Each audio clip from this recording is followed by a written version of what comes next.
xam ne moom mooy conférence pour rek jàmmaarloo ak taxal diggante li nga xam ne moom mooy Sénégal ak Gambia waaye tamit jàmmaarloo pour ñu mën koo gis si diina réew mi di Sénégal ak Gambia si diggante ñi nga xam ne ñoom ñooy gurmati ak jurit ba tey si boppi xibaar yi gannaaw bi nga xam ne njiite réew mi defoon na aprari foofu noonu sa biir Kaama ànd seeg ñi nga xam ne ñoom ay ministre am leen ñun nag ñoo daal di ekkati kàddu yoo xam ne nag jaxase na doomi réew yi bëri seen i bopp wax ji daal di bëri trop waaye it suñu ñi nga xam ne ñoom ñooy ay ndaw génnal nañ si biti waxtaan ak askani Gambia bi su ñëwee si wàllu raadi bu nga xam ne mu ngi ko defoon foofu noonu sa biir Kaama.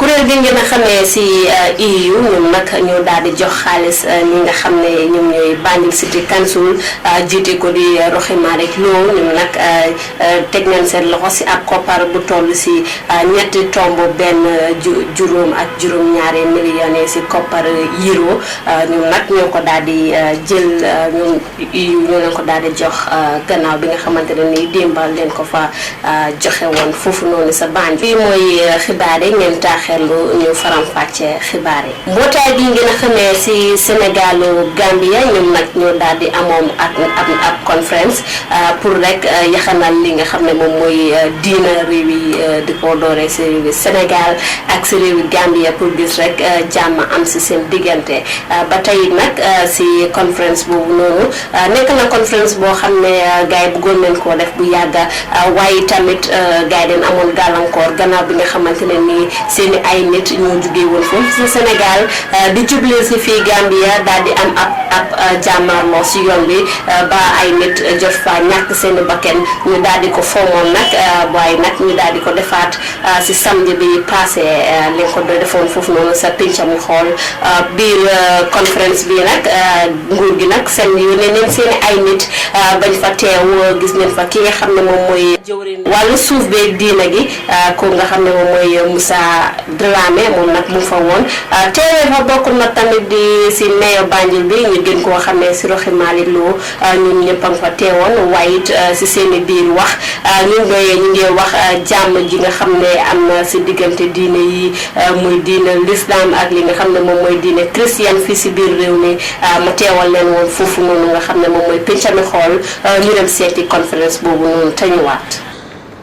وإذ نادى ربك موسى أن ائت القوم الظالمين xamee kilifa diine yu bari kon alhamdulillah si jotaay bi tey nga xam ne am naa yaakaar ne lu fi nit ñaan tey yàlla nangu ko organiser si nga xam ne ñoo ko xalaat man dama ne dañ ko yéex a xalaat jotaay bu am fulla la jotaay boo xam ne la waruñ ko di ko gëj a def ndax lii du indi dara lu dul nas diggante chrétien yi ak jullit ñi daanaka ndaxte sax dinaa wax ci diggante chrétien ak jullit ci biir Banjul lu ma nekk xaleel su Christmas jotee dama gis ne ñun ñoo ko dee gën a célébrer sax chrétien si te dañu see ibil xejal ñu ci bu baax a baax ñu xej ci ba nga xam ne doo xàmmee ne kii mooy chrétien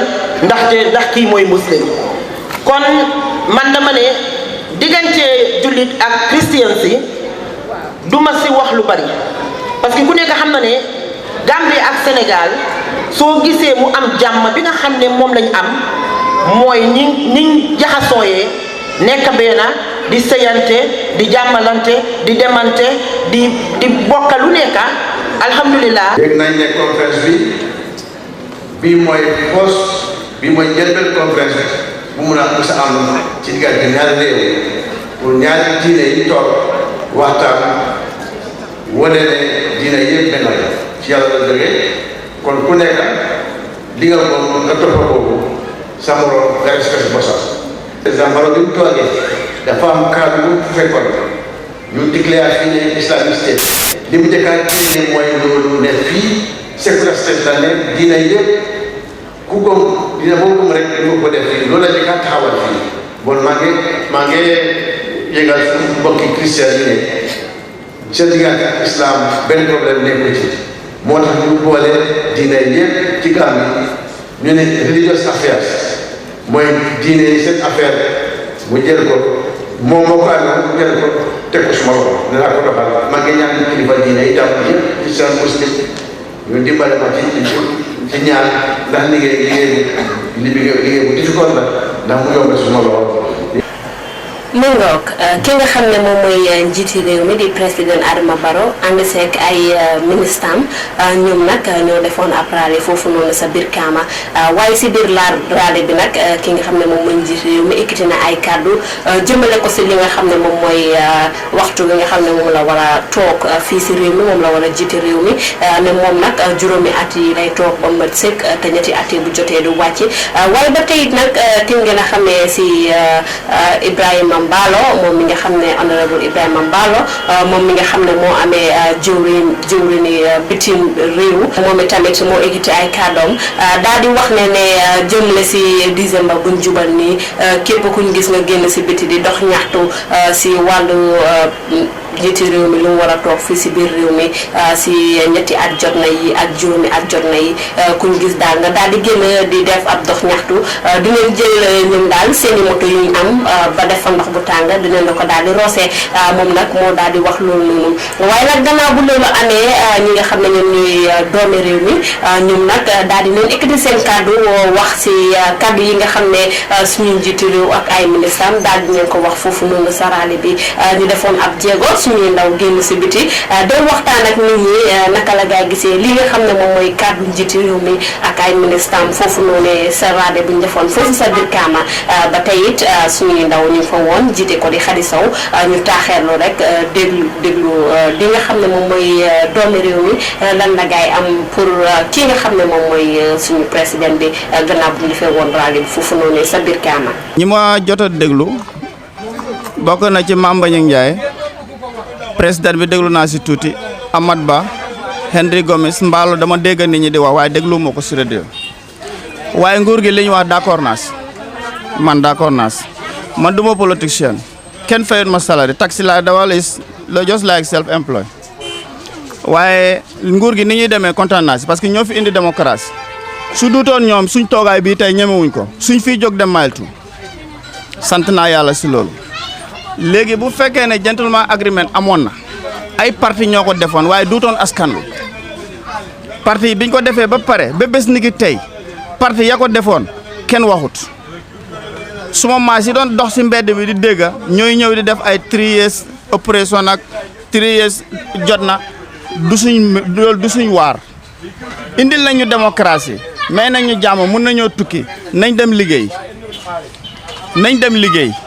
suñ liggéeyee dinañ am jàmm ñun 5 years lañ vote man 5 years la vote président 5 years la vote ku mun a doon 5 years la vote gentleman agreement ñu ci bokkoon yëpp kenn waxut ñuy wax ni ci mbedd mi lañ déggee waaye newuñ fa woon suñ ñàkkee fayda nag ñun Gambie bañ taal suñ Gambie ñun ñooy tardé ono sang léegi li ma leen di digal mooy Gambie nañ dem liggéey te bàyyi pour war a toog du keneen moo fa war a toog duñ mën a sànni kata within 3 years Gambie nañ dem liggéey te bàyyi politique nañ bàyyi nguur gi te téye suñu wàlla ndox bu tàng bi démocratie moo ko indi musu fee am xam nga lu fi amoon fetal nit ñi ñu dee ku génnaan fii démonstré dañ laa fetal nga dee ñu dem suul la sotti la ndox mu tàng nga dem sumeeku sangu sol beneen yére moo ëpp njëriñ ñu rey la nga dee ndox bu tàng démocratie moo ko indi nit ñi ñoo njëkk a traité nguur gi nit ñi génn di maaj di saaga Baro di def lu ne ñemewuñ ko woon ñoo traité nguur gi nguur nag soo ko traité ne mu traité la rallye on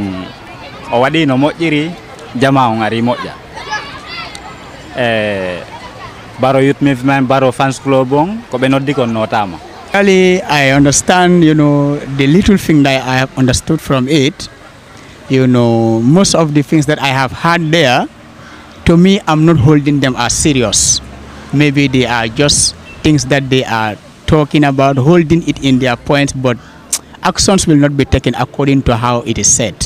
Action is not going to be taken. Yeah, to me, that is his statement, but I don't believe that is true. And even if they have it, they will just keep it, but they will not. It's just statements, but they will not be acted upon, to my own belief. They will not.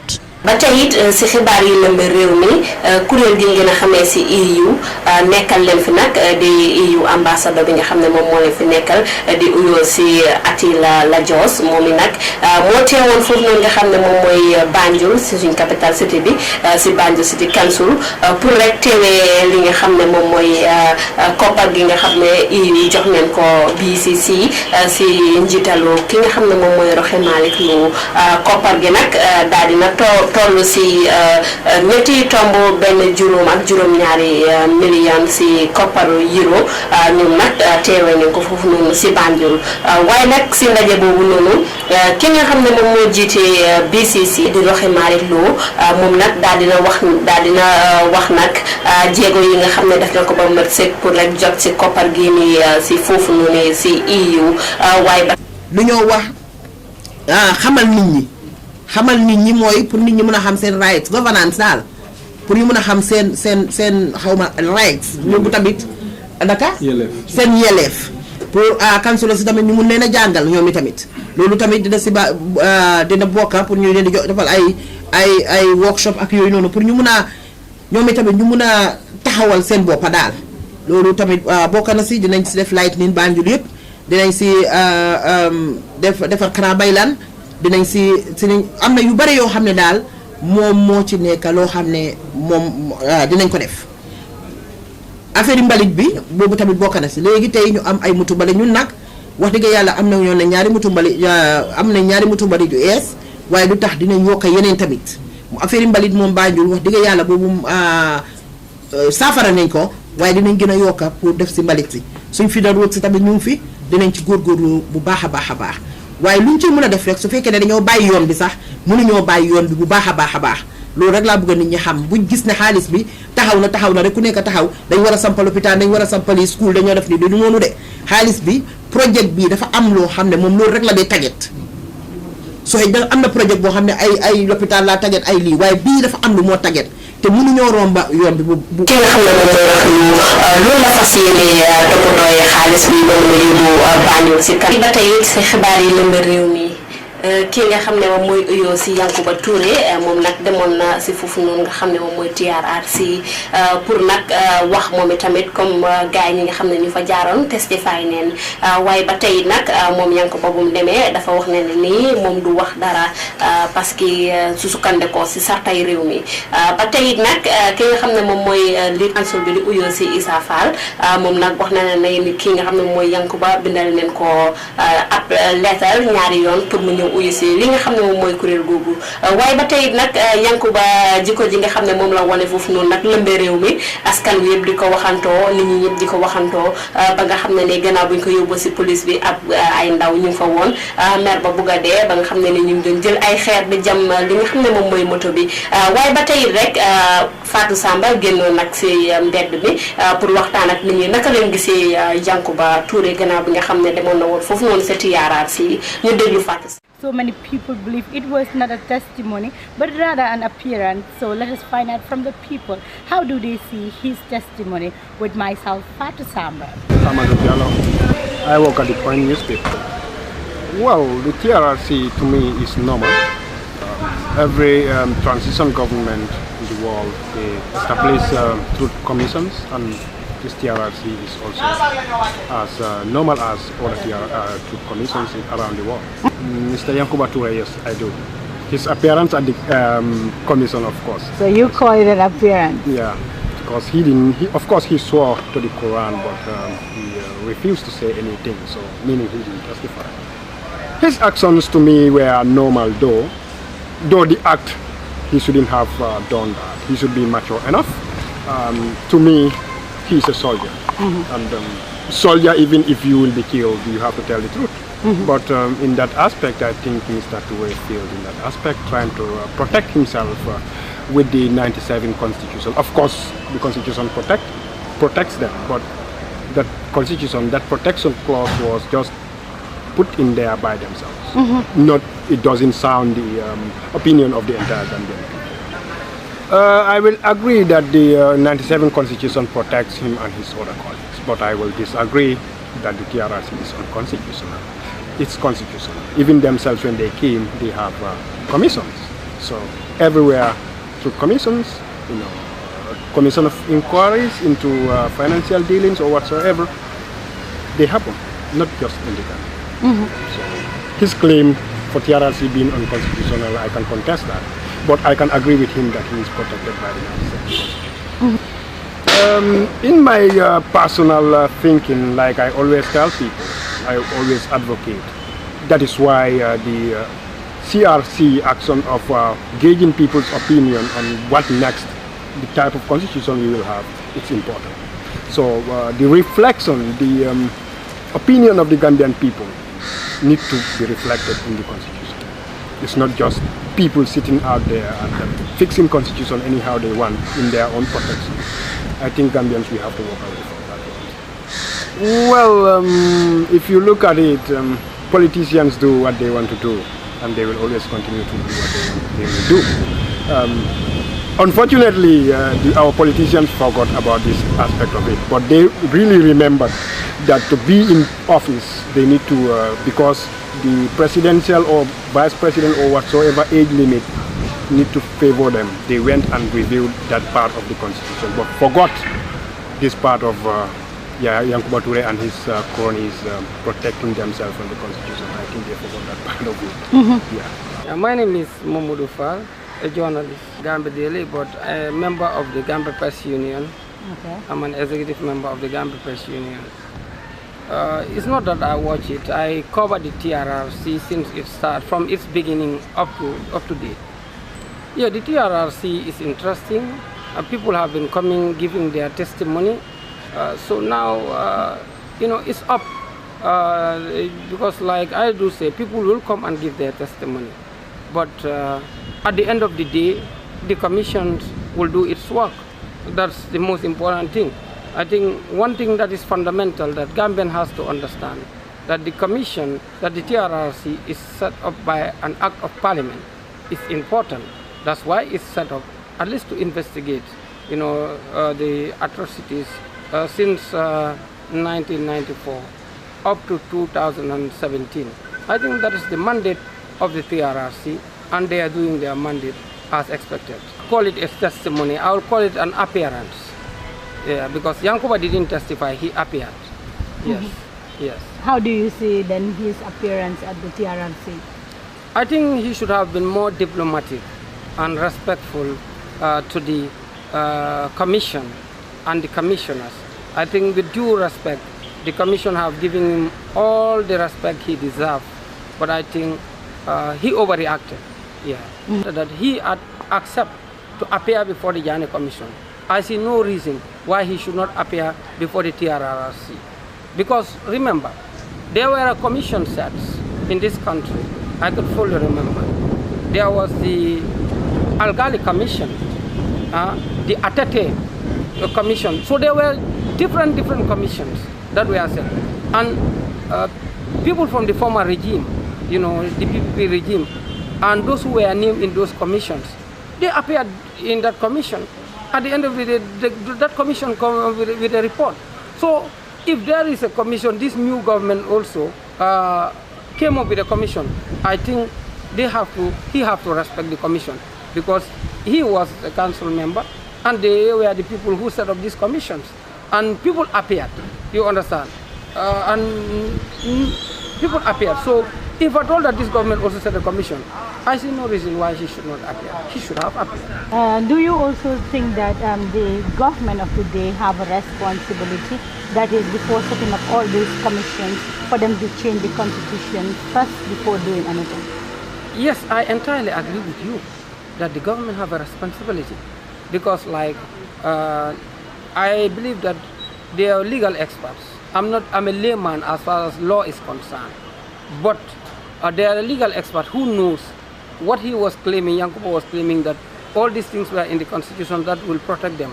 And apart from them, people also forget about one thing, apart from what even Yankuba said, is the Indemnity Act is also there. You remember the April 10 and 11. So those guys, the Indemnity Act also is in the law. It will protect the security officers who were involved in those acts against the students, in April 10 and 11. So that also, the Indemnity Act also protect them. I think it's good to set up this commission, but what they should have done was also, it's still not late, at least to make amendments through Parliament. You know, it has to go through Parliament to make amendments so that it will make the work of the TRRC or any other commission set up, or even after the TRRC, at the low courts, either at the Supreme Court or at the High Court, it will make the work easy. If I told that, for instance, the TRRC recommends that Mr. A or Mrs. Y will be prosecuted, and it's up to government to act or not to act, but the responsibility lies with the government. But to avoid such problems, I think amendments should be made to these clauses, you know, that are in the Constitution that these people are relying on. If not, we will have problems in this country. The public also should allow the law to take its course, because the reason why TRRC, the commissioners are chosen, and they are definitely, I need to commend the commissioners and the legal team, and the staff of the TRRC. They are doing a good job for this country. I think the public, once the responsibility is given to these people, the public also should allow them to do their work. But the public should not also overreact. You know, I think they have to allow also the law to take its course. If not, they will make the work of the TRRC very difficult. You understand? We have seen what happened at the KHIBARR station. You understand? We have seen before he left the KHIBARR station. I was there. You understand? Before he left the commission. But one thing people have to know, that once Yankuba is under, is before the TRRC, is solely under the protection of the TRRC. Anything that happens to him, it is the TRRC that is responsible, and the TRRC will not allow that. That's why they have done a good job to make sure that they give him all the security protection, you know, to make sure that at least he is safe. His safety, he has right as a citizen. His safety also is important. suñu njiiti réew di président Barrow moom nag defoon na ab rally foofu noonu nag sa biir kaama ànd seeg ay ministres waaye ekkiti ay kaddu ba nga xam ne ni doomi réew mi ñoom itamit wax nañ seen kaddu gannaaw bi nga xam ne ni déglu leen woon rally boobu wala seetaan nañ leen ko. kuréel gi ngeen a xamee si EU ñoom nag ñu daal di jox xaalis ñi nga xam ne ñoom ñooy BCC di Banjul City Council si njiitalu Rohey Malick Lowe koppar gi nag toll na si ñetti tomb benn juróom ak juróom-ñaari millions li nga xamante ne ni moom mooy euro. mbokk yi li ñu leen indiloon si xibaar yi lëmb réew mi di leen dig dox daje ba beneen ajuma si beneen waxtu fii si Gambian Talents TV.